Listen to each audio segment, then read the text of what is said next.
இன்றைக்கி டே வந்து 14. விலாகை இப்போ தாங்க எடுக்க ஸ்டார்ட் பண்ணுறேன். டைம் வந்து 4:10 ஆகுது. ஒரு பீஸா ஆர்டரு, ஃபுல்லுமே கேஷ் ஆன் டெலிவரி தான். 600 ரூபா பக்கமாக போட்டிருக்காங்க. அது பே பண்ணிடுச்சு போலையே.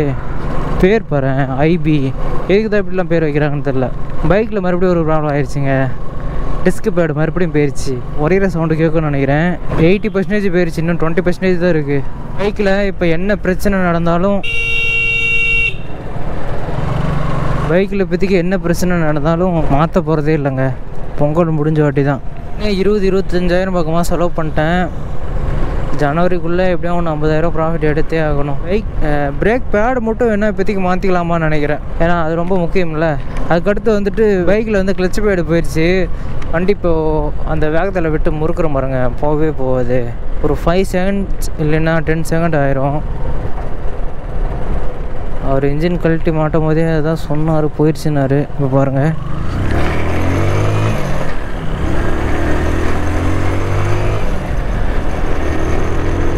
வண்டி ரொம்ப முறுக்குறேன் ஆனால் போக மாட்டேங்குது. பாருங்க, ஃபுல் ஆக்சிலேட்டர் தான் கொடுக்குறேன் ஆனால் போகல. ரொம்ப கஷ்டமாக இருக்குது அந்த டிராஃபிக்கில் வண்டி ஓட்டும் போது. கார் இந்த சைடு போகுது அப்படின்னா அதை டக்குன்னு கிராஸ் எடுக்கணும் அப்படின்னா நம்ம வந்து ஆக்சிலேட்டர் கொடுத்து டக்குன்னு முறுக்குவோம்ல.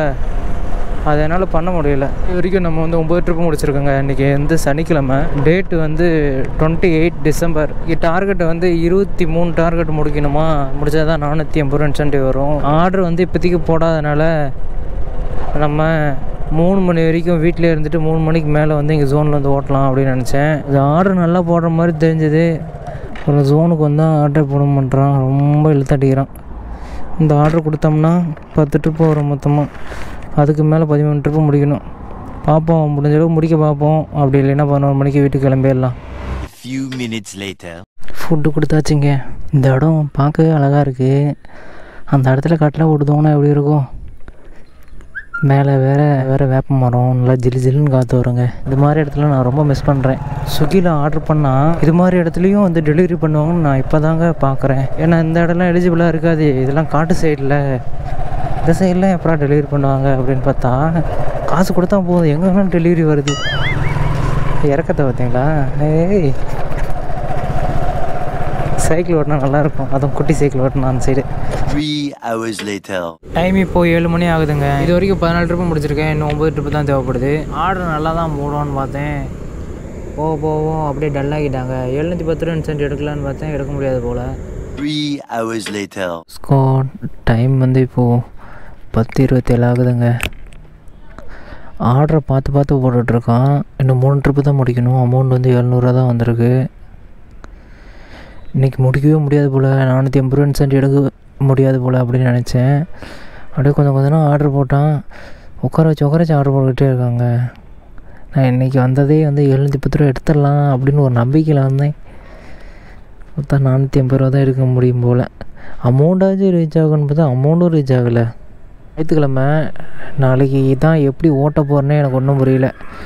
நாளைக்கு வந்துட்டு இந்த மேனுஃபேக்சரிங், இந்த ஐடி கம்பெனியில் வேலை செய்கிறவங்களாம் வந்துட்டு பார்ட் டைமாக ஓட்டுவாங்க. போன வாரமே வந்துட்டு ஞாயிற்றுக்கிழமை ஓட்ட வேண்டாம் அப்படி தான் தோணுச்சு. ஏன்னா ரொம்ப டல்லாகணும். நாளைக்கு சப்போஸ் காலைல நேரமாக எழுந்திரிச்சிட்டேன் அப்படின்னா காலைல நாளைக்கு ஓட்டிடுவேன். ஏன்னா நாளைக்கு ஓட்டினோம்னா அந்த ஃப்ளோட்டிங் கேஸ் மைனஸ் பண்ணுறதுக்காச்சும் ஆகும்ல. மொத்தம் 2337 ரூபா வந்திருக்கு. 100-200 மட்டும் வாங்கலான்னு நினைக்கிறேன். ஆர்டர் முடிக்க வைக்க எப்படியும் 1 மணி ஆகிரும்னு நினைக்கிறேன். டக்குன்னு போட்டால் டக்குன்னு போய் கொடுத்துட்டு போயிடுவேன். இப்படி உட்கார வைக்கிறது தான் கடுப்பாக இருக்குது. 3 hours later. Hello squad. Time வந்து இப்போ 12 மணி ஆக போகுதுங்க. நமக்கு இன்னும் ஒரு ட்ரிப்பு தான் தேவைப்படுது. இது வரைக்கும் அமௌண்ட் வந்து 840 ரூபா தான் எடுத்திருக்கேன். அமௌண்ட்டு ரொம்பவே கம்மியாக தாங்க இருக்குது. இந்த டைம் ஆனாவே என்ன ஆகுன்னு தெரியல. கையெல்லாம் பிசுங்குது. என் வண்டியில் வேறு 2 ஜாக்கு அம்சரம் போயிடுச்சு போல். பஞ்சர் ஆகிடுச்சான்னு சொல்லி சும்மா குமிஞ்சு பார்க்குறேன். முன்னாடி டயர் கொஞ்சம் தூக்கின மாதிரி இருக்குது, பின்னாடி டயர் அமுங்கின மாதிரி இருக்குது. குமிஞ்சு பார்த்தா காற்றுலாம் நல்லா தான் இருக்குது. நேற்றே ஒரு ஆர்டருக்கு ரொம்ப நேரமாக உட்கார வச்சான். ஹலோ, புரியல. இன்னும் இல்லதில்ல, இன்னும் 1 இருக்குது. உனக்கு 3 இருக்குது. நீ 11 மணிக்கு வந்த, உனக்கு 3 இருக்குது. நான் காலையில் 6 மணிலேருந்து ஓடுறேன், எனக்கு 1 இருக்குது.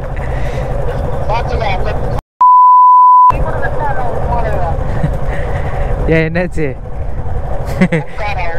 20 மணி நேரம் 30 மணி நேரம் வேலை பார்க்க போகுது. 24 மணி நேரத்துல 23 மணி நேரம் 59 நிமிஷம் நீ வேலை பார்த்தா சொல்லுவாங்க போகுது. ஆமா, அதுதான் சுகி. அது எங்க இருந்து பெற்றிருப்பாங்கன்னு எனக்கு தெரியல.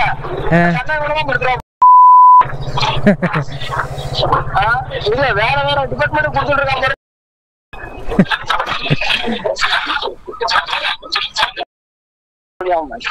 வஞ்சத்தை கிளப்புற ஒரு 2 ஆர்டர் கொடுக்க மாட்டான். எனக்கு வந்து ஆத்திரமா இருக்கான என்ன பண்ணுவேன்னு தெரியாது.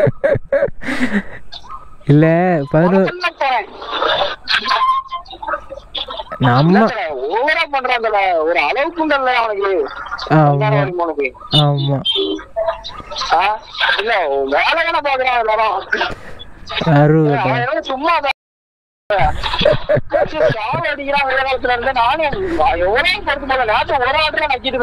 நேத்து. ஆமா ஆமா,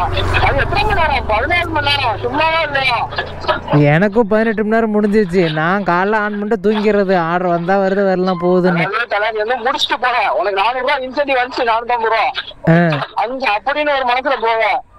இங்க முடிச்சவே இல்ல, 400 ரூபாய் கூட தெரியல. 200 ரூபாய் இன்சென்டிவ். 11 மணிக்கு பேசணும், அதே இன்சென்டிவ் தான். ஆமா, கவனம் நல்லா வச்சு தூங்கிட்டு இருந்திருப்பேன். 11 நான் 3 மணி நேரம் வெறும் 110 ரூபாய்க்கு ஓட்டிருக்கேன். அந்த 110 ரூபாய் வச்சு நான் ஆட்டோடிக்கிறதா. எவ்வளவு ஓட்டிருக்க இன்னைக்கு? மொத்தத்துக்கு எவ்வளவு ஓட்டிருக்க நீ?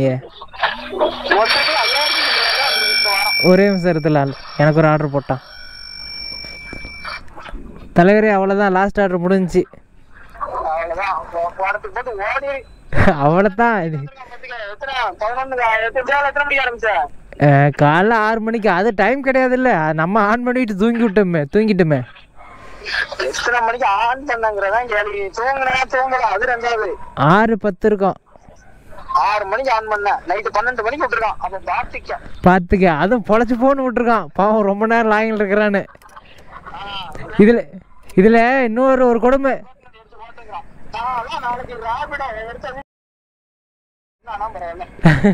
இல்ல, இதுல இன்னொன்னு, இவ்வளவு நேரம் அந்த ரெஸ்டாரண்ட்ல தான் நின்றுட்டு இருந்தா, ஆர்டர் போடல. இப்ப தள்ளி வந்தோடனே சர்ஜி போனஸ் வந்து அப்போ வந்து 40 ரூபா. 12 மணிக்கு மேலே போனால் எவ்வளோ சர்ஜி போனஸு? 12 மணிக்கு மேலே ஆர்டர் வந்தால் 10 ரூபா சர்ஜி. அதனால 12 மணி வரைக்கும் வெயிட் பண்ணிட்டு இப்போ ஆர்டர் போடுறோம். எப்படி பார்த்துக்க? 10 ரூபா சர்ஜி இல்லை, 40 ரூபா சர்ஜி தல. 12 மணிக்கு முன்னாடி அப்போ ஆர்டர் போடல, 12:01 போடுறான். 10 ரூபா சர்ஜி இல்லை. இப்போ தான் வந்துச்சு அவனுக்கும். சரிடா, ஆர்டர் கொடுத்துட்டு வரேன்.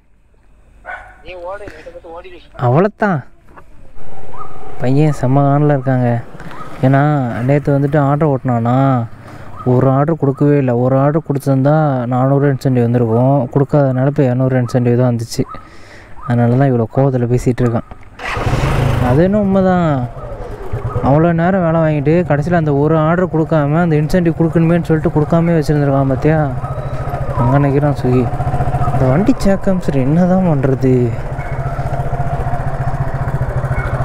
ஒரு அண்ணன் கை உடஞ்சி போயிருந்துச்சா, லிஃப்ட்டு கேட்டார். அவர் நல்லா குண்டாக இருந்தாரா, லிஃப்ட் அதிகமாக கொடுக்கவே மாட்டேன். ஏன்னா அந்த பழைய வண்டியில். அதனால் அந்த அண்ணன் உட்காந்ததுலேருந்து இப்படி இருக்குது. சேக்கம்ஸ் நல்லா உட்காந்துக்குச்சான்னு தெரியல வேறு. A few minutes later. Food வந்து அந்த பையன் உடம்பு சரியில்லை, மேலே வந்துக்கூடாதுன்னு சொன்னான். சரி ஓகேன்னு சொல்லிட்டு மேலே போய் கொடுத்துட்டு வந்தேன். அவ்வளோதாங்க, ட்ரிப்பு முடிஞ்சிச்சு நம்மளுக்கு. ஆனால் அமௌண்ட்டு தான் ஏறவே இல்லை. ஒரு ஆர்டருங்க, அந்த ஒரு ஆர்டர் தான் தேவைப்பட்டுச்சு. ஒரு ஆர்டர் கொடுத்துட்டேன். ஆனால் வந்து இங்கே ட்ரிப்பு கவுண்ட் ஆகவே இல்லை. ரொம்பவே வெறுப்பேற்றுறான். ஒரு இன்கம் வர சோர்ஸை ஒழுங்காகவே மெயின்டைன் பண்ண முடியலங்க இவனால். வேணும்னே பண்ணுறான்.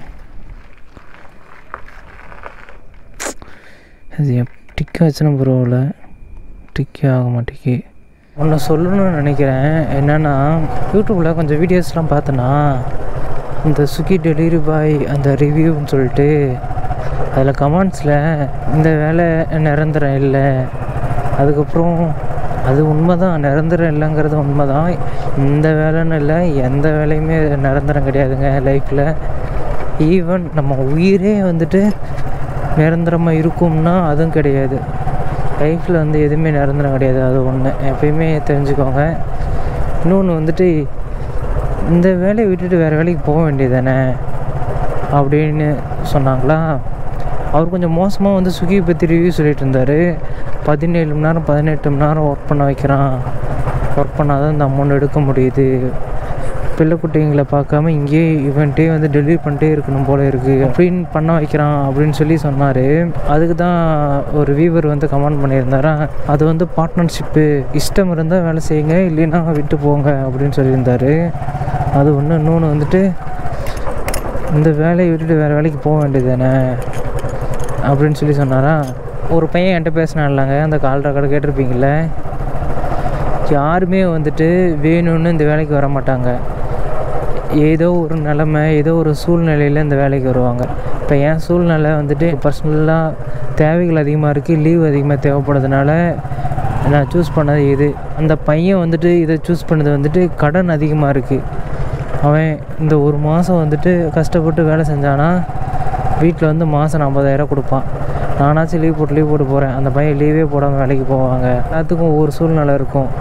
ஒருத்தர் வந்துட்டு ஆட்டோ ஓட்டணும், ஆட்டோ வாங்கணும், ஆட்டோக்கு டியூ கட்ட முடியல அப்படின்னு சொல்லிட்டு கூட ஸ்விக்கி ஓட்டுவாங்க. அதுவும் கொஞ்சம் புத்திசாலித்தனமாக வந்துட்டு நம்ம ஆட்டோ வாங்கணும், அது நம்ம சவாரியாக யூஸ் பண்ணிக்கலாம், அதுக்கு வந்து காசு அதிகமாக தேவைப்படும்ல அப்படின்னு சொல்லி நினைப்பாங்க. ஸ்விக்கி ஓட்டினா ஒரே மாதத்தில் எடுத்துடலாம் அப்படின்னு சொல்லி கூட ஸ்விக்கி யூஸ் பண்ணிப்பாங்க. அது மாதிரி இருக்காங்க. யாருமே வந்து இந்த வேலைக்கு போகணுன்னுலாம் யாரும் வரமாட்டாங்க. ஏதோ ஒரு நிலமை ஏதோ ஒரு சூழ்நிலை வந்து தள்ளப்பட்டிருப்பாங்க, தள்ளப்பட்டதுனால தான் இந்த வேலைக்கு வருவாங்க. ஆனால் நிரந்தரமாக இருக்க மாட்டாங்க. இப்போ நானுமே போயிடுவேன். அந்த பையன் வந்துட்டு பேசினால அந்த பையனுமே கொஞ்சம் நாளில் போயிடுவான். அவனுக்கு கடன் இருக்கிறதுனால அவன் ஸ்விக்கி ஓட்டிகிட்ருக்கான். கடன்லாம் முடிஞ்சிச்சுன்னா அவன் ஒரு பிள்ளைய வேறு லவ் பண்ணிகிட்ருக்கான், கல்யாணம் பண்ணிட்டு சொந்த ஊர்லேயே செட்டில் ஆயிடுவான். ஈவன் அந்த பையன் வந்துட்டு கம்பெனிலாம் இன்டர்வியூலாம் போனாங்க, சம்பளம் கொடுத்தா எவ்வளோ தருவாங்க, 5,000 20,000 தருவாங்க. அது வந்து அவன் ரூம் சாப்பாடு இதுக்கே சரியாக போயிடும். மீதி வந்துட்டு 10,000 8,000 அப்படி தான் வீட்டுக்கு கொடுக்க முடியும். இவன் ஸ்விக்கியில் இருக்கிறதுனால கஷ்டப்பட்டு உழைச்சி வீட்டுக்கு கடனை வந்துட்டு கழித்து விடுவான். ஓகேங்க, இந்த வீடியோ இதோட ரன் பண்ணிக்கிறேன். எதுக்கு தான் ட்ரிப்பை வந்து கம்ப்ளீட் பண்ணாமல் வைக்கிறான்னு தெரியல எனக்கு. அன்றைக்கு நாள் வந்து 2 ட்ரிப்பு கொடுக்கவே இல்லை, அதுக்கு அடுத்து ஒரு ஆர்டர் போட்டு 3 ட்ரிப்பாக கொடுத்தல, அது மாதிரி பிளான் பண்ண வைக்கிறானான்னு தெரில. இது மாதிரி பார்க்கும்போது தான் ரொம்ப காண்டாகும். காலையிலேருந்து ஓட்டிகிட்டு இருக்கும்போது 200 இன்சென்டிவ்னா கூட விட்டுட்டு போயிடலாம், 450 இன்சென்டிவ்